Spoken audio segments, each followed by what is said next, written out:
আজকে আপনাদেরকে শোনাবো একটি দুষ্ট জিন ও একটি ছেলের কাহিনী। আসসালামু আলাইকুম কবিরাজ। আমি মেহেদী এবং এ হচ্ছে আকাশ। আমরা দুজন একটি বিপদে পড়ে আপনার কাছে আসছি।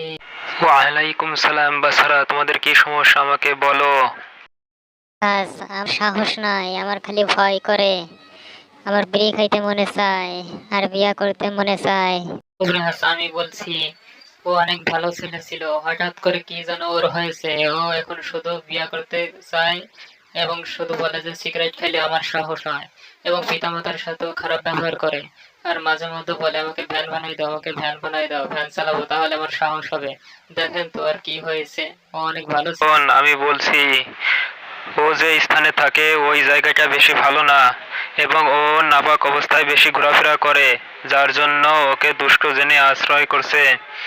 শোন, তুই সকালে এবং সন্ধ্যায় নামাজ শেষে সূরা ইখলাস, সূরা ফালাক এবং সূরা নাস পড়বি, এবং সাথে সূরা হাসরের শেষ 3 আয়াত পড়ে বুকে ফু নিবি, এবং সবসময় পাক অবস্থায় চলাফেরা করবি।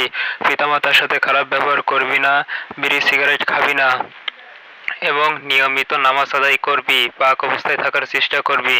ইনশাআল্লাহ তোকে আল্লাহ সুস্থ করে দেবেন। হে কবিরাজ, তোরে আমি দেখে নেব, তোরে আমি শেষ করে ফেলাবো কবিরাজ, তোরে আমি শেষ করে ফেলাবো ইনশাআল্লাহ। কবিরাজ, আপনি যেভাবে বলেছেন আমি সকালে সন্ধ্যা সূরা ইখলাস, সূরা ফালাক, সূরা নাস এবং সূরা হাসরের শেষ 3 আয়াত পরে বুকে ফনিব। আমার জন্য দোয়া করবেন, আল্লাহ যেন আমাকে সুস্থ করে দেয়। না, তুই করবি না, না, না, তুই করবি না। ছেলেটা দুষ্ট জিনের হাত থেকে রক্ষা পেল।